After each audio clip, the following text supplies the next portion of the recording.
Hello and welcome to today's episode of Date in a Blink, where we're hosting Samantha and Austin for a blink date. Modern dating sucks, but it doesn't have to. Here on the Date in a Blink podcast, you'll listen in on 10-minute voice-only speed dates between strangers. The experience is designed to move people beyond mindless swiping and marathon messaging. Our position on online dating? It's time to stop collecting pen pals and start, going on actual dates. Online dating? That actually involves dating? Is that even a thing anymore? But for real, dating should be fun. We hope listening in inspires y'all to try new ways of meeting people. Tune in every other week to hear a new couple go on a date. In between, we'll talk to relationship experts about how the date went and what we can learn from it. Will our hand-picked podcast matches find love on these blink dates? Or will they say goodbye to each other after 10 minutes and never look back? Tune in to find out. Before we jump into today's blink date, here's a quick word from our sponsors. If you haven't heard about Anchor, it's the easiest way to make a podcast. Let me explain a bit. It's totally free, and Anchor will distribute the podcast for you so it can be heard on Spotify, Apple Podcasts, and lots of other podcasting platforms. Not only that, but it has creation tools that allow you to record and edit your podcast right from your phone or computer. It also lets you make money from your podcast with no minimum listenership. It's everything you need to make your podcast in one place. Download the free Anchor app or go to anchor.fm to get started. We're here on Date in a Blink today with Samantha and Austin. I'm going to let you two dive in, but in case it's helpful to get the conversation started, I'm going to leave you with this question. What was the last frivolous purchase that you don't regret? Well, Samantha, do you have an answer? I want to say something very frivolous like my tortilla blanket, but it was only like $10, but I love it so much. That's art. Do you become the burrito and the tortilla? Yeah. That's lovely. I hope corn-based tortilla. It looks like a flour tortilla, so that's okay. But beggars can't be choosers with the tortilla exactly. blanket. Corn tortilla would be a little small. Let's see. I got a apple turnover for lunch today, which I don't know if that's frivolous. That sounds delightful. So delightful. I did. I make some like interactive art things, and I buy like an outrageous amount of like light toys. So I just got like a giant disco ball as part of it. I don't really know what to do with it, but it seemed fun to have a disco ball. Yeah, that does sound fun. What kind of interactive art do you make? It's kind of like hey, it's silly. Like they're just like big light things that you can play with. So like I made, for example, another giant disco ball that you can like press buttons and it can like light up in different ways or responds to music. I'm also making kind of like bicycles that light up in cool ways. I'm kind of just learning it, so I don't really know what to do with it. But it's just light is so cool. It's just so fun. How did you pick up this hobby, if you don't mind me asking?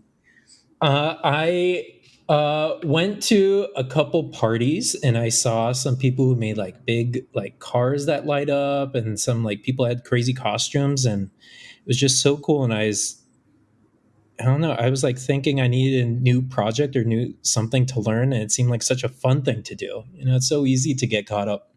I don't know, for me at least, to get caught up with hobbies that are like really like practical or focused on like business or getting ahead in life versus just doing something that's really fun. So what do you do for a living? I'm curious. Creative. I design apps and websites for fancy companies. Okay. It's easy for the creativity to just become about getting money rather than like engagement and all that. Yeah, exactly. Versus just having fun. So I'm trying to apply it to make fun, playful things. That's really cool. I like that. How about you? What are you learning? I have really boring hobbies compared to yours. I do a lot of reading. I love baseball, so I go to a lot of baseball games. Uh-huh. And then I have a dog, so I'm just always with her. I love animals, so I try and do a lot with I have two cats and a dog, so I'm always kind of hanging with them. What would be your dream pet that you would add to your Oh man, I want a tortoise so bad. Oh, that's not that hard. Yeah. Why? I think it's tortoise? like actually viable and I really want one, but I've heard that you have to like proof your backyard because they'll like dig out and leave and then you'll never find them again. Well, I'm sure the same comes with dogs. True. Not my dog's tiny, so I have a little Yorkie, so she stays and she's like very attached to me, so I don't think she'd ever leave. But the Interesting. tortoise I won't would leave. I'd be more worried with a tourist that gets to be, like 300 pounds and like, Yeah. how do you? Oh my god, that'd be the dream. I would love that. I love reptiles, but I like turtles the most. Huh. Wow. Well, what about reptiles are I amazing? don't know. I've always this is so strange. I grew up with snakes. Like my family always had snakes, so Huh. I like reptiles. I think they're cool. What were there special snakes that you were closer to than others? I had a little California rosy boa. He was very small, and then we had two boa constrictors, and they were really cool. And like my Wow. dad's boa constrictor, he had like raised from like the egg, so he was like very docile. Oh my God. I didn't even think you could raise a snake from I an egg. don't know if you're allowed to, but we had one. Everyone So has weird things in their house growing up. yeah. Whenever I tell people about snakes, they're like, "I'm sorry." I'm like, "Yeah, it's snakes." Uh-huh. I Okay. guess So, when you're around them like your whole life, you don't think they're that big of a deal. right. But you don't want snakes anymore. You want a No, tortoise. I don't think that. I think a lot of reptiles like shouldn't be like pets, if that makes sense, because they just spend too much time in a cage, and that makes me sad. That is sad, especially. Whereas like a tortoise, you can put in your backyard, and they can do like whatever they want Uh-huh. in your backyard. Do you have a name picked out for your tortoise? No.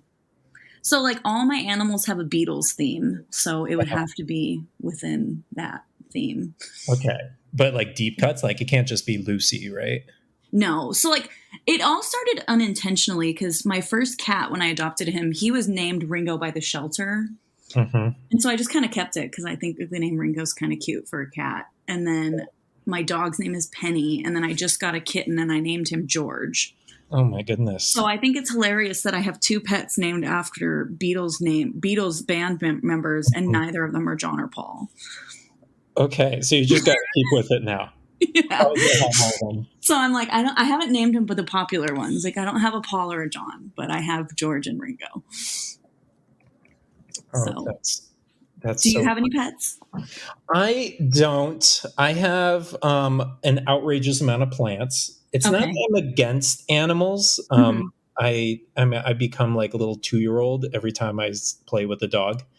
I just like I don't know. I do a lot of camping and running around, and it's a bit intense to bring an animal on. Yeah, us. that's I always hard. train them to be good when being outside. Yeah, But Penny could not camp. She's crazy. no, it seems like you could just stuff her in a bag. Yeah, she does love to be. I have one of those like I call it my baby Bjorn, and I like put her on my front, and she just sits in it.